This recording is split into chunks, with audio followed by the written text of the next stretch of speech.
जितने आस्था चैनल पर कथा सुन रहे हो, जितने फेसबुक और यूट्यूब पर सुन रहे हो, बहुत सावधानी से सुनना। तो जिनकी यहाँ संपदा की कमी होती है, वैभव की कमी होती है, लक्ष्मी की कमी होती है, प्रतिष्ठा की कमी होती है, धन की कमी होती है, उसके लिए बहुत ध्यान से सुनना। ये प्रसंग आया नहीं पहले, आज अगर कुबेरेश्वर बाबा की पावन धरा पर यह प्रसंग निकला है तो उसको ध्यान से सुनिए। मेरी जीजियों, एक बात अपने जीवन में उतार कर रखना, कभी जिंदगी में अगर कभी ऐसा योग लगे, कभी तुम्हारे जीवन में कभी ऐसा लगे, ये उन लोगों के लिए है जो 1 रुपये कमाते हैं, सवाया खर्च होता है, घर में जिनकी संपदा जुड़ती नहीं, बीमारियों में पैसा ज़्यादा जाता हो,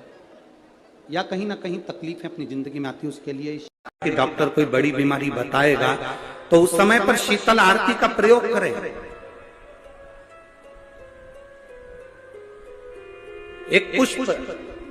हाथ की हथेली में रख लीजिए, एक पुष्प हाथ की हथेली में रख लीजिए, और यहां तक शास्त्र कहता है अगर हो सके तो आंकड़े का अगर पुष्प मिल जाए, तुम्हारे यहां क्या बोलते हैं उसको, मंदार का फूल, आंकड़े का फूल, अकौए का फूल, जो शंकर भगवान पे चढ़ता है, छोटा सा होता है, घुंघरू जैसा होता है वो, उसको तुम्हारे यहां क्या बोलते हैं हरियाणा में, आंख का ही पुष्प बोलते हैं। आंख का पुष्प मिल जाए तो ज्यादा अच्छा है। अब उसमें चाहे सफेद हो, चाहे नीला हो, चाहे गुलाबी हो, जैसा भी हो, हाथ में रखने के बाद हाथ में 1 लोटा जल, भगवान शंकर के शिवालय में जब आप प्रवेश करें, और प्रवेश करते समय भगवान के सम्मुख में जब भगवान शंकर के साक्षी में जब पहुंचे, आपके सामने पूजन में कोई भी सामग्री नहीं है, आपके पास में न दिया है, न बाती है, न गर्भवती है, न चंदन है, न कपूर है, न कोई सामग्री है, केवल एक आंख का पुष्प और 1 लोटा जल आपके पास में है। शिवालय में पहुंचकर शीतल आरती का प्रयोग करो। 11 बार भगवान शंकर के 11 रुद्रों का स्मरण कर कर जब 11 बार शंकर के शिवलिंग के ऊपर से नीचे तक वो कलश को जब घुमाया जाता है, और घुमाने के बाद वो आंख का जो पुष्प है वो अशोक सुंदरी वाली जगह पर समर्पित कर कर भगवान शंकर को जो जल चढ़ाया जाता है, जो जल समर्पित किया जाता है, डॉक्टर भले तुमसे कह रहा हो कि तुम्हें बड़ी बीमारी के चांस हैं, आप जाकर एक बार चेक कराना, तुम्हें वो बड़ी बीमारी निकलेगी ही नहीं। एक वो भी आप समझ लें कि जैसे अष्टमी तिथि या नौमी तिथि किसी भी महीने की, चाहे शुक्ल पक्ष की हो चाहे कृष्ण पक्ष की हो, अष्टमी और नौमी तिथि, ये 2 तिथियां ऐसी हैं, मान लो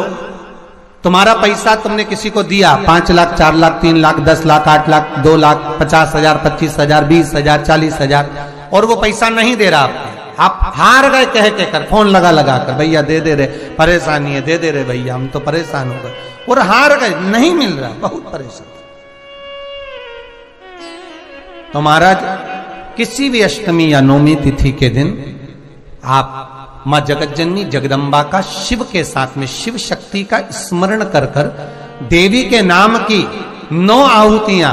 सूखे बीले की, मतलब बीला जो सूख चुका है, फल जो सूख चुका है, उसकी 9 आहुतियां अग्नि में शंकर और सती के नाम से, शंकर और शिव के नाम से समर्पित करें, और आखिरी आहुति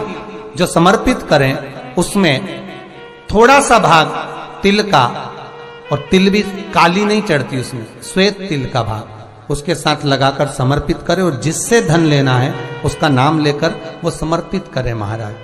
उसको सुध आएगी, और वो पैसा किसी भी हाल, बेलपत्री के पेड़ के नीचे शिवलिंग का निर्माण कर कर,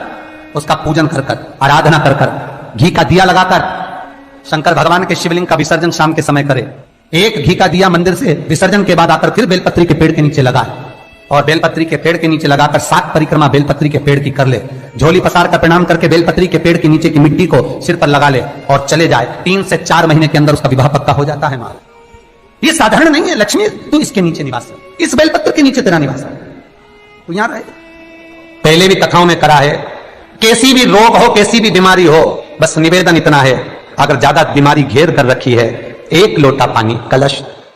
में जल, थोड़ा दूध, और जो व्यक्ति बीमार है उसका वस्त्र उस लोटे को छू लाना, 1 बेलपत्र उसमें पटक दो, और शंकर भगवान पर, शिवलिंग पर, कोई भी शिवलिंग जो मंदिर में हो, चाहे वो गुप्तेश्वर शिवलिंग हो, कुबेरेश्वर हो, महेश्वर हो, बटकेश्वर हो, पिपलेश्वर हो, नर्मदेश्वर हो, सोमेश्वर हो, नागेश्वर हो,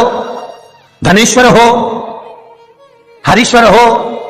कोई भी शिवलिंग जो आपके नजदीक में हो, जो मंदिर आपके पास में है, एक लोटा पानी ले जाकर जो बीमार है उसके नाम से नाम और गोत्र बोलकर शंकर को समर्पित कर दो। महाराज मुझे पूर्ण विश्वास है मेरे शिव पर आराम लग जाएगा, लगभग आधा घंटा, 1 घंटा, 2 घंटे। शंकर को 12 महीने शिवरात्रि आती है, हर महीने शिवरात्रि आती है। किसी भी महीने की शिवरात्रि को यमुना का जल और गंगा का जल दोनों एक साथ जब चढ़ाते हैं तो मनुष्य की मनोकामना 3 महीने के अंदर पूरी हो जाती है महाराज, 3 माह। इसलिए आज भी लोग मानसी गंगा के तट पर जो चकलेश्वर महादेव हैं उनको जल चढ़ाने के लिए यमुना जी का जल कावड़ में भर कर ले जाते हैं। कावड़ कहां लेकर जाते हैं? चकलेश्वर महादेव पर। यमुना मथुरा से जल गोवर्धन लेकर जाते हैं चकलेश्वर महादेव, चकलेश्वर महादेव यमुना का जल लेकर जाते हैं।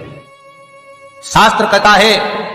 मानसी गंगा के तट पर गिरी गोवर्धन जी की परिक्रमा में जो मानसी गंगा पड़ती है, मानसी गंगा के तट पर चकलेश्वर महादेव विराजमान है। यमुना जी का जल भरकर जो प्रदोष के दिन चकलेश्वर महादेव को 3 बेलपत्र, 1 शमी का पत्र उसमें कलश में डालकर 7 चावल के दाने उसमें डालकर जिस व्यक्ति से पैसा लेना हो वो नहीं दे रहा हो, रुपया अड़ गया हो, कहीं व्यापार में डूब गया हो, धन नहीं आ रहा हो, वो जल जो शंकर जी को चकलेश्वर महादेव को समर्पित कर देता है उसका धन गया हुआ 6 महीने के अंदर उसके पास वापस प्राप्त हो जाता है। चकलेश्वर महादेव। मैं फिर निवेदन करूंगा, जीवन में अगर दुख है, तकलीफ है, कष्ट है ज्यादा, तो शमी वृक्ष की 108 पत्तियां, 133 पत्तियां, 111 पत्तियां, शमी वृक्ष की पत्तियों को लो, शंकर भगवान पर समर्पित करो, फिर जल चढ़ाओ, फिर समर्पित करो, फिर जल चढ़ाओ, फिर समर्पित करो, फिर जल चढ़ाओ। 133, 111,